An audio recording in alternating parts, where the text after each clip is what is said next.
क्या हुआ? IIT JEE और नीट की प्रिपरेशन शुरू किए थे? सुबह में स्कूल जाते होगे, फिर आते होगे, सो जाते होगे या थके रहते होगे, पढ़ाई करने का मन नहीं करता होगा और फिर शाम को कोचिंग जाना होता होगा और फिर कोचिंग से आना, फिर पढ़ाई करना। कोचिंग में इतनी सारी डीपीटीज, मॉड्यूल, शीट मिल रहे, इतनी चीजें पढ़ा दी जा रही है, भैया पढ़े कब? टाइम मिल ही नहीं रहा सेल्फ स्टडी करने का। स्कूल और कोचिंग में ही टाइम वेस्ट हो जा रहा है। तो स्वागत है यार आप लोग का लीडरशिप जेईई नीट चैनल पे। मेरा नाम है देवांश मिश्रा और आज के इस वीडियो में हम यही बात करने वाले हैं कि आप कोचिंग और स्कूल के साथ साथ अपनी जेईई और नीट की प्रिपरेशन कैसे बैलेंस करके पढ़ाई कर सकते हैं। हाँ यार, तो हम आपका एक बार शेड्यूल डिस्कस कर लेते हैं कि अगर आप कोचिंग और स्कूल दोनों जा रहे हैं तो आपके पास एक्चुअली में टाइम बच कितना रहा है पढ़ाई करने का या सेल्फ स्टडी करने का। तो जनरली अगर देखा जाए तो सुबह में जब आप उठते होगे तो 7-8 बजे के आसपास आपको स्कूल जाना होता होगा और 1-2 बजे के बीच में कई बच्चे स्कूल से घर लौटते होंगे और आते होंगे तो यार बिल्कुल थके होते होंगे। और फिर उसके बाद 5-5:30 बजे तक आपकी कोचिंग की क्लासेस होती होंगी जो कि 8:30-9 बजे तक होती होंगी। तो भैया इसके बाद इतना हैक्टिक होने के बाद फिर सेल्फ स्टडी का टाइम कब बचेगा? तो बेटा यार, आप ही तो आईआईटी जेईई और नीट का प्रिपरेशन का सपना देखे थे, तो आप ही को तो मेहनत करनी पड़ेगी। हम इसमें बेसिकली 2 पॉइंट डिस्कस करने वाले हैं। पहला कि जब आप स्कूल जा रहे हैं तो आपके पास कितना टाइम बच रहा है, आपको उसमें प्रोडक्टिविटी दिखानी है। और दूसरा पॉइंट, हम अभी के लिए थोड़ा सा सस्पेंस रखते हैं, पहले पॉइंट डिस्कस करने के बाद हम दूसरे पॉइंट पे आएंगे। तो मेरे हिसाब से एक परफेक्ट जो शेड्यूल होना चाहिए किसी भी स्टूडेंट का जो स्कूल और कोचिंग दोनों जा रहा है, वो ये कि सुबह में तो वो स्कूल जाए, कोई टेंशन लेने वाली बात नहीं। स्कूल में जाके जो भी क्लासेस है अपनी क्लासेस प्रॉपरली कर रहा है और उसके बाद आने के बाद वो रेस्ट कर ले।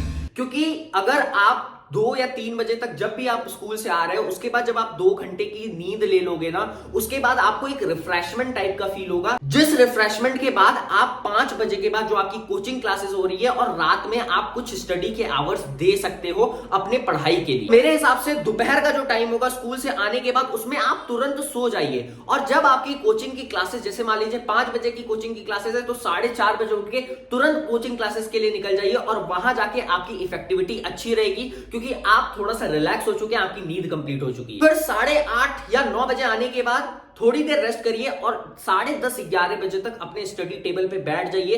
वो स्टडी आवर 1 से 2 बजे तक चलेगा। हमें पता है रात का स्टडी आवर है, लेकिन अगर आप स्कूल और कोचिंग दोनों को साथ में मैनेज करना चाह रहे हैं तो आपको इतना एफर्ट डालना पड़ेगा कि आप 11 बजे से 1 बजे या 2 बजे तक पढ़ रहे हो, कम से कम 3 घंटे का स्लॉट तो आपको रखना ही पड़ेगा। क्योंकि कोचिंग इंस्टीट्यूट में जो भी चीजें आपको पढ़ाई जा रही है वो आपको अच्छे तरीके से प्रॉपर डेली पढ़ते रहना होगा भैया, नहीं तो वरना आप प्रैक्टिस कब करोगे, चीजें याद कब रखोगे? क्लासेस अटेंड करने से कोई भी प्रिपरेशन जेईई और नीट की नहीं होती है। अब इसमें हम एक और पॉइंट आपको बताना चाहते हैं कि अगर आप ये चाहते हो कि भैया स्कूल का जो पढ़ाया हुआ है वो भी रिवाइज कर ले, कोचिंग का जो पढ़ाया हुआ है वो भी रिवाइज कर ले, तो यार इससे नहीं होगा।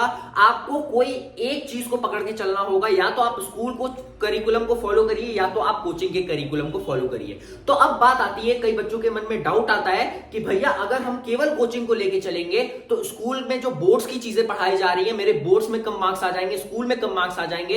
तो हम बोलेंगे कि आप गलत सोच रहे हो। आपको क्या करना चाहिए? आपको मेरे हिसाब से कोचिंग के करिकुलम को फॉलो करना चाहिए, क्योंकि अगर आप कोचिंग की क्लासेस प्रॉपरली करते जा रहे हो, कोचिंग में जो पढ़ाई चीजें जा रही है, क्योंकि कोचिंग आप बेसिकली किस लिए कर रहे हो? आईआईटी जेईई और नीट की प्रिपरेशन के लिए कर रहे हो। स्कूल आप किस लिए कर रहे हो? क्योंकि स्कूल में बोर्ड्स करिकुलम, बोर्ड से रिलेटेड चीजें पढ़ाई जाती है। तो अगर आप कोचिंग को फॉलो करोगे, यानी कि जेईई नीट की क्लासेस जो हो रही हैं उसको फॉलो करोगे, तो आप बोर्ड्स में भी बहुत अच्छा मार्क्स स्कोर कर सकते हो। लेकिन अगर आप बोर्ड्स के करिकुलम को फॉलो करोगे, जो कि स्कूल में चीजें चल रही है, उससे आप जेईई और नीट के एग्जाम में अच्छा मार्क्स स्कोर नहीं कर सकते हो भैया।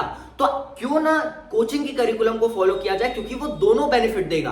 अगर आप आईआईटी जेईई नीट की प्रिपरेशन 2 साल तक अच्छे से करो ना, तो उसके बाद आपको बोर्ड्स की तैयारी करने के लिए सिर्फ 1 महीना या उससे भी कम टाइम चाहिए। आपको सिर्फ प्रीवियस ईयर क्वेश्चन देखने हैं बोर्ड के, और उसमें आप बोर्ड्स में बहुत अच्छे नंबर स्कोर कर पाओगे। लेकिन आप स्कूल जाइए ताकि आपकी अटेंडेंस प्रॉपर बनी रहे, ताकि आपकी स्कूल में चीजें ना बिगड़े, और डेली 1 बजे से लेकर 2 बजे तक आपका जितना लिमिट पुश हो सकता है, 2 से ज्यादा पुश हो सकता है, तो 2 से ज्यादा तक आप पढ़ सकते हैं। और उसके बाद लेकिन हम बोलेंगे 3 बजे से पहले पहले सो जाना, क्योंकि फिर कल का दिन भी हैक्टिक होने वाला है, क्योंकि ये रूटीन आपको 1 या 2 साल के लिए लगातार फॉलो करते रहनी है। कई लोग बोले कि भैया इसमें तो नींद मिला ही नहीं। अरे यार, 3 से 6 आप सो रहे हो 6 घंटे, और फिर दोपहर में भी तो 2 घंटे की नींद मिल रही है, तो 5 घंटे की नींद मिल रही है। और कोई भी अच्छा जेईई और नीट का प्रिपरेशन करने वाला बच्चा, उसकी स्लीप 5 घंटे की ही होती है। आपको इतना एफर्ट डालना ही पड़ेगा, इसके लिए आपको परेशान होना ही नहीं है। अब हम जल्दी से दूसरी चीज पे बढ़ते हैं, जो कि कई बच्चों को खटक सकती लगती है, कई बच्चों को अच्छी ना लगे, बट ये चीज बहुत जेन्युइन है और बहुत सारे स्टूडेंट इस चीज को फॉलो करते हैं। कई बच्चे जेईई नीट की प्रिपरेशन में आप देखे होंगे डमी स्कूल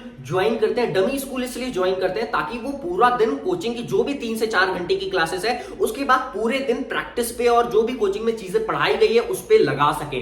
देखे होंगे आप लोग, कोटा में जितने बच्चे होंगे वो सारे डमी स्कूल ज्वाइन करते हैं। वो सिर्फ कोटा के कोचिंग की क्लासेस करते हैं और उसके बाद पूरा दिन अपने जेईई और नीट की प्रिपरेशन में झोंकते हैं। लेकिन अगर मान लीजिए आप डमी स्कूल ज्वाइन नहीं किए हैं, आप कोई अच्छा खासा स्कूल ज्वाइन किए जहां पे अटेंडेंस कंपलसरी है, जहां पे आपको जाना जरूरी है, तो आप उस स्कूल के लिए आप ये काम कर सकते हैं कि हफ्ते में कुछ दिन आप स्कूल न जाइए, स्कूल ड्रॉप करिए। हफ्ते में 2 या 3 दिन मैक्सिमम, आपको जितना ठीक लगे आप अपने हिसाब से ड्रॉप करिए।